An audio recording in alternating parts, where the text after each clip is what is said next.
Hello and a very warm welcome to ET BrandEquity and ETCIO presents the CX Factor in association with Tata Communications and Genesys. I'm Himanshi Tiwari. Now we are in the age of intelligent experience where the bar is no longer just service, it's anticipation, personalization and trust delivered across every interaction. Whether you are a consumer electronics giant or a cloud native platform, the rules of CX are being rewritten fast. Joining me today are three voices from across that spectrum, one designing experience for millions of Indian consumers, one building the infrastructure that powers those interactions, and the one enabling that transformation at a platform level. Let's decode where CX is heading and what it really takes to deliver. But before we dive in, say hello to Vishal Mathur, Director Customer Service, Product Quality Safety and Compliance at Sony India. We are also joined in by Ravi, Shekhar, Customer Experience Platform Specialist from Tata Communications, and also Saurabh, Lakhanpal, Account Director, Growth, Genesys. Now, let's dive into the conversation. Well, gentlemen, thank you so much for joining this conversation with us. We're going to talk about customer experience, which perhaps is central to every business, right? So, let's set the tone for this conversation and start with what sets customer experience apart in 2025. Like, where is it heading in 2025? And are there any misconceptions that businesses still believe in and perhaps they shouldn't? So, let's start with you, Vishal. So, I think the CX in 2025 is quite evolved, and to my mind, the most important thing which the CX has to have is something called as emotional intelligence in it. Yeah. And of course, the other ingredients like personalization has to be there, and seamlessness, frictionless. Yeah. So, those are some of the key attributes which the CX in 2025 must have, rather, apart from the basics, all the basics. So that's what's going to set the CX apart from the past 2-3 years. Frictionless CX, seamless CX, and also the emotional, the empath. Yes. Right. Let me bring you as well in, Saurabh. What is your take in this? I agree with Vishal completely, and to add on to that, I think three things will shape up the CX of in the near future, which is: one is speed with which you are helping your customers, improving the CX. Second is bringing in the empathy into it, not just providing answers, but understanding what customers wants from you and then providing responses as per that. And third thing is doing everything with consistency, right? So you have to maintain that three things: speed, empathy, and consistency. No, absolutely. And bringing you, Ravi, in as well in this conversation. Talk to me about the misconception. See, at this point in time, the gentlemen have already told like where is CX heading to in 2025, right? From your vantage point, what are those misconceptions that organizations still believe in when it comes to CX? So great points, both of you. Thank God there was a second part to the question. Otherwise, I really didn't have an answer. Right. So the misconception that the businesses are bringing in are predominantly there's a thought process around CX that AI can actually handle each and everything within CX. There's a thought process in CX that with the introduction of AI, we can just completely agentless. There's another thought process around CX that with AI, like you said, empathy, resolving customer queries, these things can be done very seamlessly, in a very simpler manner. But I don't think so. We are there as of yet. It's still an evolving curve. With AI coming into the picture, businesses are able to automate redundant stuff, the things that you have once, the things that you can do repeatedly. AI is pretty good at doing that. And the things that require empathy, the things that require next level of escalation, the things that require human touch, these are the things that still, I believe, the agents are required for the Right, thank you so much, and thank you so much for bringing in AI to this conversation. Because at the end of the day, there's no conversation, no boardroom conversation, perhaps, which is, which doesn't talk about AI at this point in time. And as you were talking about AI, see, AI has become central to how we design CX as at this point in time, right? But still, there are a lot of misconceptions. It's overhyped in some places. So, talk to me about both Saurabh and you from the technology perspective, from your company's perspective as well. Which AI use cases have shown measurable impact and where is it overhyped? Let's start with you, Saurabh. Yeah. So, if you look at the tasks or actions which are repeatable in nature, right, which can be automated quickly, is something where AI is helping up the customers very much, right? But when it comes to complex tasks, one, second, when it involves emotion, is where the AI is failing as of now, right? Because emotion is something which you cannot identify by a AI as of now. You need a empathetic human for that, right? Any transaction which involves money is a complex transaction, right? And if you are bringing in AI only for that, and AI is not able to resolve, you're not improving the CX, you are making the customer dissatisfied, right? And losing the loyalty. So that's one thing which I think is there. But having said that, all the tasks which are mundane in nature, right, can be easily managed, should be managed through AI only. All right, perfect. And Ravi, please come in because you were talking a lot about AI. See, you started this AI topic and now you have to end this one as well. So I'll just give an example what Saurabh also said. So I just had a delay in delivery over Amazon. Okay, so when you call into Amazon, it gives you an AI introduction, an AI bot agent gets involved. It does say I understand your problem, but it still gives you the same answer that you see on the app. So eventually AI in this cases where you're looking for empathy, where you're looking for escalation, where you're looking for something additional, what information is available on the platform, this is where you need a human intervention. So if you escalate it to a human, then it probably goes to the back end, checks where your product is, and can give you a relative better answer. Yeah. So All if right. I could just Yeah, add on to what you said, absolutely. no? So while AI has its own benefits, it brings in efficiency and it helps in personalization as well. But it depends upon, how and where it is used. The value it is bringing in will depend upon really how and where it is used. Yeah. So that context is also very Absolutely. important. And this is why I wanted you to bring you in as well to this conversation from your vantage point, from your consumer brand lens. Do you think that AI is playing good at the ground level? Yeah, so as said earlier, for wherever there's a mundane job, then of course the AI brings in a lot of efficiencies. It also helps in the personalization because you can do a lot of data crunching and you can personalize your support services to the customers. If you look at the Amazon example or any food app example for that matter, you can quickly track your orders, you can get your refunds, they can give you informed choices about your past based on your past purchases. But having said this, yes, there is a lot still which requires to be done, especially when it comes to the empathy part of it. So the emotional intelligence is still not as much as it should have been. So the humanization of the AI is something which needs to be done. And please elaborate on this part as well. We are currently in a high touch consumer environment, right? So how do you sort of maintain that emotional connection? See, at this point in time, we are talking that we should do this, but how are you able to do this, maintaining the emotional connection while also scaling your brand digitally? See, presently what we try to strive is the scalability, the seamless, transition from one platform to another. So if a consumer is on a let's say he's on a web and he needs an agent, he should have the facility to seamlessly transfer from the web to a chat agent, from a chat agent to a call agent. Now that's what we can do right now. But in itself, how to introduce the emotional touch and the emotional intelligence into the AI tools is something which, I think everybody is learning. All right. And sort of quickly come in. Yeah. How to sort of scale or how to humanize the tech at scale? Yeah. So from a tech perspective, if you look at, I agree with Vishal what he said, but from a if you look at it from a tech perspective, what you need is the human angle coming into it. It cannot just be through AI, because when we talk about empathy, there has to be a human agent in place, right? And we need those agents to be enabled so that they can bring in that empathy into the conversations, right? Yeah.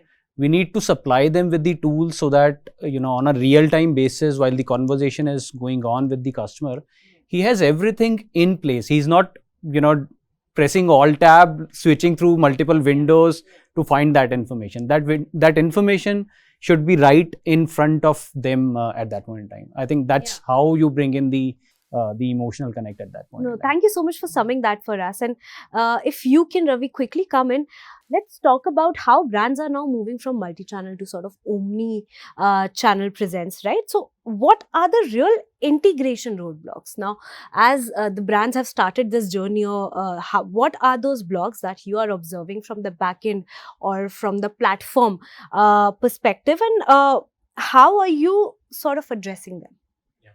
So predominantly, it started off with contact center, then came the CX, then came the omni-channel. Now everything is all about how do we handle the customer data across multiple different platforms. So this is where an orchestration layer comes into the picture. Most of the platforms now, instead of calling themselves as a contact center platform, they are moving away from a contact center mindset and becoming a orchestration platform. So when you talk about orchestration platform, it is supposed to be having interconnects with customers' information, which is there at multiple places. So, for example, I might be logged on to an app, I might be logged on to my social media, I might be logged on to my website. I'm browsing for any information or any product. All this information should relay back to the agent. Okay, so augmenting all of this through my orchestration layer and providing this information to the agent is quite essential nowadays. Now, coming to your question, where it basically what kind of roadblocks are we facing? So when we talk about roadblocks, we are also talking about hyper personalization, but this also becomes quite intrusive in nature. What sort of data you're collecting from me? Then you have sensitive data of an individual, like a PII data. Then you have account information data. All of this information combining together and bringing it onto the internet and doing that integration with an orchestration layer, I don't think so. The environment is still yet feasible for this, but we're still coping up with this move. All right, thank you so much. And Vishal, quickly come into this conversation. See, we right now spoke about from the back end, from the platform perspective, but let's also speak about the front end journeys, right? So how are you sort of stitching these front end journeys? Like any lived experiences, if you want to share. Yeah, I think to give that a seamless experience to the customer across the channels, it's also very important that the databases are stitched together. Yes. Now, one of the most common problems with the organizations is that the data is in silos, right? So then it's very important that for an agent to give the right experience to the customer, he must know the profiling of the customer.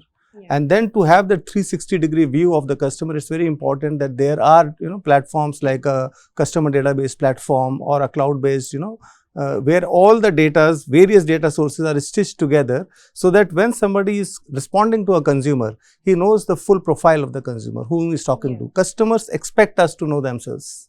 Yep. And rightly said, single source of truth for the agent from a data perspective is something that will bring in the true omni-channel instead of the siloed approach.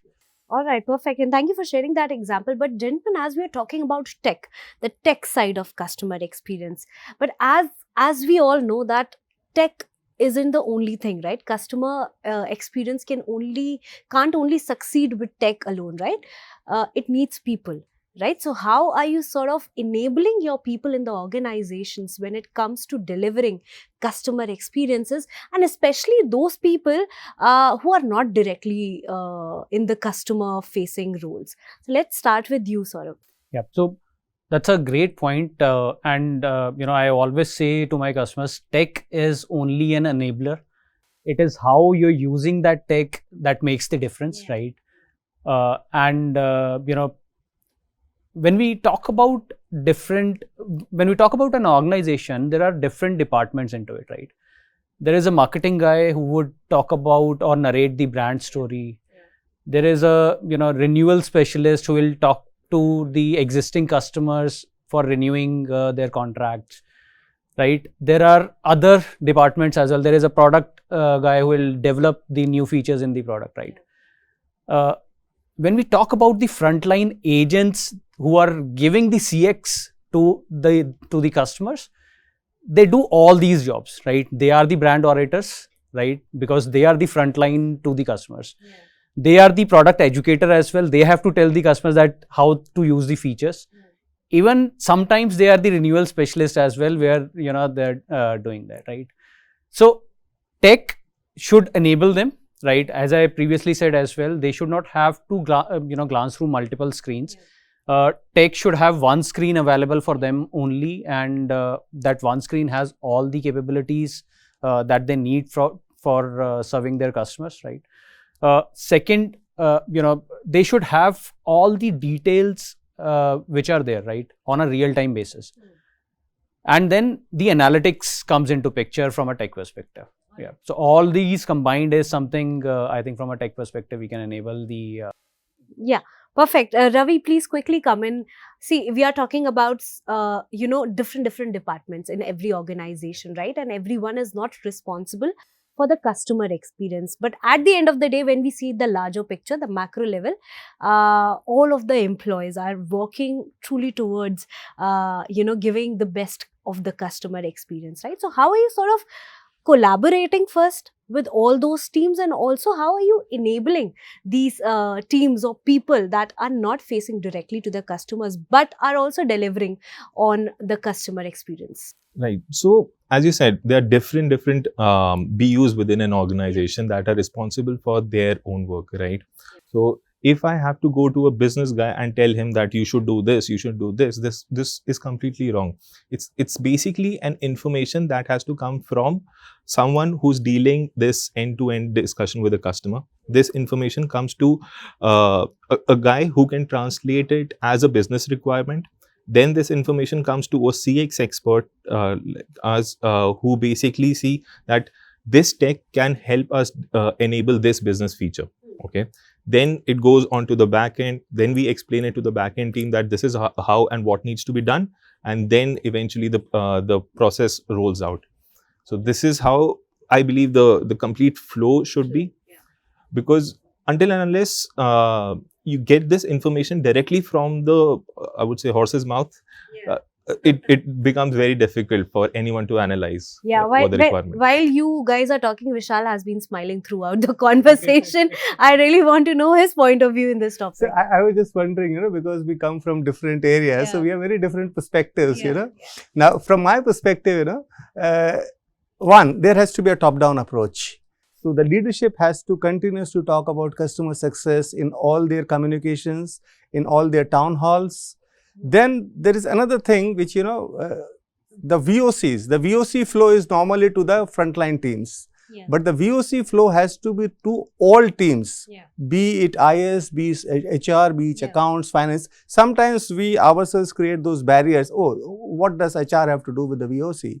But that VOC should trigger them. Am I having the right reward systems in the organization that we are rewarding the people who are doing customer success? Yeah. Because customer success is a mindset which everyone has to possess within the organization. Yeah. Customer centricity is not limited to the frontline people. It has to be there with each and every person in the organization. All right. And, I have one very important question, especially for the tech guys here. We all were talking about data, right? How much of importance data has when it comes to customer experience or delivering on customer experience, right? But what does it take to turn those real-time insights into real-time decisions? And are the organizations at this point in time structurally ready to act that fast enough, because we are in this world where everything is quick. We have 10 minutes quick commerce, everything right at our fingertips, right? So are we ready for that? Starting with you, Saurabh, and then we'll move to you. See, from a data perspective, we have a lot of data, and with social media on a daily basis, on a minute basis, we generate a lot of data. So there is no lack of data which is there, right? But is it structured? Yeah. Is it available with the organizations? Yeah. That is still in contention, right? That's still not true. So the organizations have those datas available as well, but again in silos. For one of the option, they would have the data available, they would look at that, but there might be an adjoining data which may change that decision completely, influence that decision completely, right? So it's not amalgamated with the other one. So that's where the lack is as of now, but eventually I think organizations are moving towards that as well from a customer data perspective, so that they have the single point of truth available, so that they can make full use of AI, and at the same time not making it intrusive in nature, right? Helping customers but not doing surveillance on them. All right, you also quickly come in because we need tech guys to talk about what does it take to turn the real time insights into real time decisions. This is actually a very wonderful time to be in. You actually have a lot of data, but there's no structure to it. Yeah. So this is where a lot of this, you talk about Gen AI, you talk about the AI models. This is where it comes into the picture. This is where I can actually take unstructured data, put a bit logic to it through AI instead of putting a human logic to it, and then try and structure that data. All of us knew this problem was there. Siloed databases, siloed environments, siloed inputs from customer. You have web pages, you have Word documents as SOP documents, right? So putting all of this unstructured data in one particular place, this is where AI is also coming into the picture, and we are seeing this adoption a lot. Data is key for any customer success as of now. All right, but give us the solutions as well. As you're talking about that the data is not structured, right? Mm-hmm. It is in silos. Any one of you, what can be the probable solutions for the organizations to sort of use that data effectively? So one database, on it could be any solution, any CRM solution which is there from a customer database perspective, having all kind of SOPs, all kind of knowledge base, everything as part of that single system only, and then orchestrating the customer journey accordingly, irrespective of which channel that customer is using, whether they're coming through voice or chat or email or social media, anywhere, right? The journey has to be orchestrated in that way. So that's where Yeah, I agree. It starts from what the customer needs. The channel is not more important. Yeah. What the customer need is more important, and of course it's also a long term perspective to it, that as you rightly said, that there should be single systems, right? So when you're selecting your CRMs, you're selecting your POS systems, when you're selecting your other systems, we have to see whether they are capable of talking to each other and whether they make sense to get together. But what are those 2 or 3 things that people should look at while selecting these systems for them? I think one is, of course, the scalability, and second, as much as possible, we should now look into cloud-based systems where you achieve a lot of seamlessness of the data integration. Yeah. All right. What about you, Ravi? Where are we currently when it comes to this? Saurabh very correctly said, it's basically an orchestration layer which we actually have to focus on.